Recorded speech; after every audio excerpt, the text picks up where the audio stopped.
غربت کے خاتمے اور ترقی کے لیے چین کے ماڈل سے سیکھنا ہوگا۔ قدرتی آفات سے نمٹنے کے لیے چین کی جدید ٹیکنالوجی سے استفادہ کریں گے۔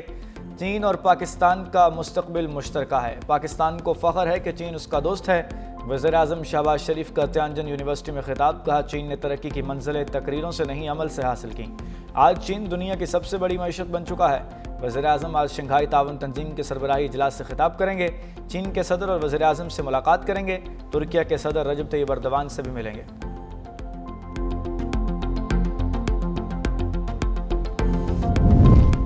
پنجاب میں منہ زور ریلوں اور بارشوں کے تھپیڑوں نے سیلاب متاثرین کو بحال کر دیا۔ بارش کے دوران چھتیں گرنے سے 5 افراد جاں بحق، 5 زخمی ہو گئے۔ ننکانہ صاحب میں چھت گرنے سے ایک ہی خاندان کے 3 افراد جاں بحق، 3 افراد زخمی۔ جاں بحق ہونے والوں میں خاتون اور 2 بچیاں شامل۔ قصور کے علاقے گنگن پورہ میں اور رنگ پور میں چھتیں گرنے سے 2 افراد جاں بحق، 2 بچیاں زخمی۔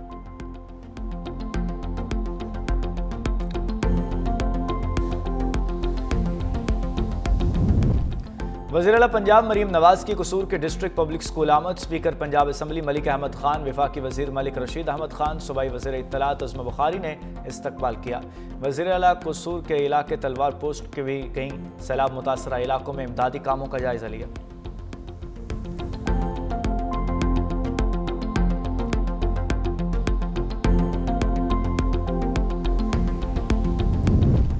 سندھ حکومت ممکنہ سپر فلڈ سے نمٹنے کے لیے تیار ہے۔ وزیر اعلیٰ سندھ نے گڈو اور سکھر بیراج کا معائنہ کیا۔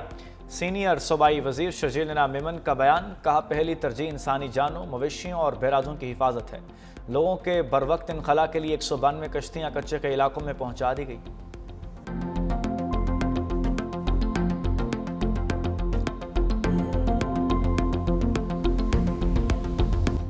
پنجاب کے سیلاب کی اس وقت صورتحال ہے وہ تاریخ کی ایک غیر معمولی، اگر میں کہوں کہ ایک انپریسیڈنٹڈ صورتحال ہے۔ راوی، ستلج اور چناب، ان تینوں دریاؤں میں اس وقت سپر فلڈ کی صورتحال ہے۔ تمام لوگ اس وقت ایک مٹھی کی طرح، ہول آف گورنمنٹ اپروچ کی طرح اس غیر معمولی صورتحال سے عوام کی جانیں بچا رہے ہیں۔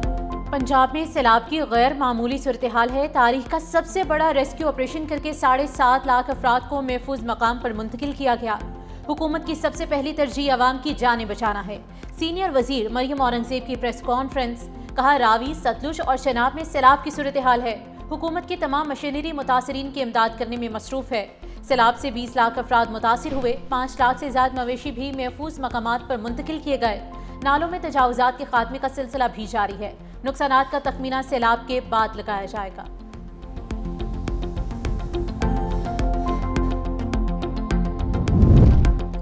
سیلاب زدہ علاقوں کے دورے کے دوران اسسٹنٹ کمشنر پتوکی فرقان احمد جاں بحق ہو گئے۔ اے سی پتوکی کو اچانک مرگی کا دورہ پڑا۔ گرنے کے باعث سر پر چوٹ آئی اور جانور نہ ہو سکے۔ اسسٹنٹ کمشنر فرقان احمد 4 دن سے سیلاب زدہ علاقوں میں موجود تھے۔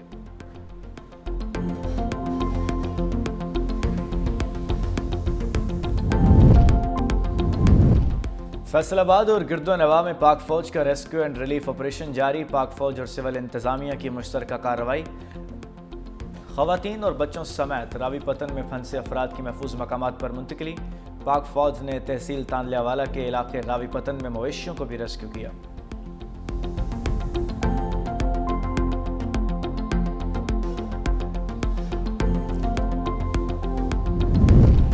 عارف والا میں بارات سیلابی پانی میں پھنس گئی۔ ریسکیو 1122 کا بروقت آپریشن۔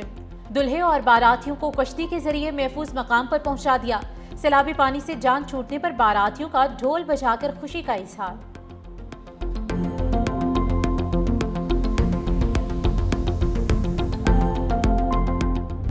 کرتارپور اور ہیڈ گنڈا سنگھ والا کے بعد 365 نیوز سیلاب کی فرنٹ لائن جھنگ پہنچ گیا۔ ہیڈ تریموں سے گزرنے والے سیلابی ریلے کی کوریج سیلاب زدگان کی مشکلات اجاگر کرنے کے لیے اپنے نمائندگان کے نیٹ ورک سے بھرپور رپورٹنگ، ہر لمحے کی منظر کشی، ہر زاویے کے ساتھ۔ متاثرہ علاقوں کی بحالی کی اپڈیٹس کے لیے جڑے رہیں 365 نیوز کے ساتھ۔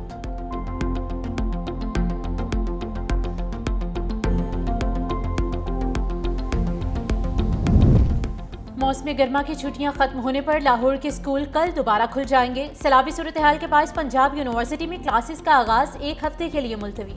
ترجمان کے مطابق 1 سے 7 ستمبر تک 0 ویک ہوگا۔ اس دوران ہاسٹل میں الاٹمنٹ کا عمل جاری رہے گا۔ کلاسز کا آغاز 8 ستمبر سے ہوگا۔ ادھر ڈپٹی کمشنر مظفر گڑھ نے سیلابی صورتحال پر متعدد اسکول بند کرنے کا حکم جاری کر دیا۔ اسکول 6 ستمبر تک بند رہیں گے۔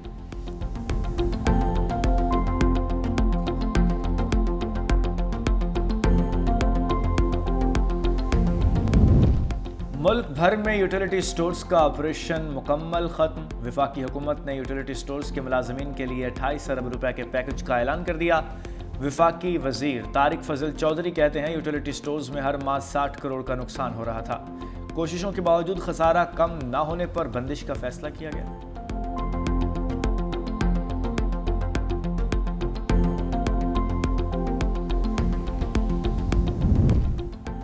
ٹرمپ کا ٹیرف کے بعد مودی کو نیا سرپرائز، امریکی صدر نے دورہ بھارت منسوخ کر دیا۔ نیو یارک ٹائمز کے مطابق صدر ٹرمپ کو نومبر میں کوچ سمٹ میں شرکت کے لیے بھارت جانا تھا، لیکن امریکی صدر نے دورہ ملتوی کر دیا۔ امریکی اخبار کے مطابق 17 جون کو دونوں رہنماؤں میں 35 منٹ طویل فون کال ہوئی۔ صدر ٹرمپ نے ایک بار پھر جنگ ختم کرانے کا کریڈٹ لیا، پاکستان کی جانب سے نوبل انعام کے لیے نامزد کیے جانے کا ذکر کیا، مودی کو بھی ایسا کرنے کی ترغیب دی۔ بھارتی وزیر اعظم نے سرد مہری کا مظاہرہ کیا اور کہا کہ جنگ بندی براہ راست بھارت اور پاکستان کے درمیان طے پائی، امریکہ کا اس سے کوئی تعلق نہیں۔ رپورٹ کے مطابق یہی تنازع دونوں رہنماؤں کے درمیان تعلقات میں دراڑ کا بنیادی سبب بنا۔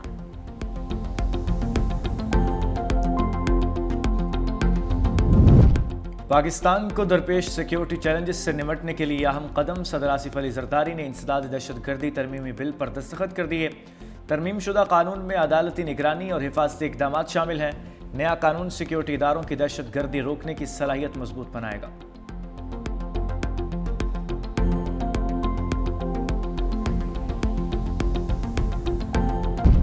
اسرائیلی فوج کی غزہ سٹی کے فلیٹ پر بمباری، القسام بریگیڈ کے ترجمان ابو عبیدہ کو شہید کر دیا۔ اہل خانہ نے موت کی تصدیق کر دی۔ اسرائیلی حملے کے دوران فلیٹ میں موجود تمام افراد شہید ہو گئے۔ اسرائیلی فوج کے صبح سے جاری حملوں میں مزید 18 فلسطینی شہید، 13 امداد کے منتظر فلسطینی بھی شامل۔ 24 گھنٹوں کے دوران 95 فلسطینی جان کی بازی ہار چکے۔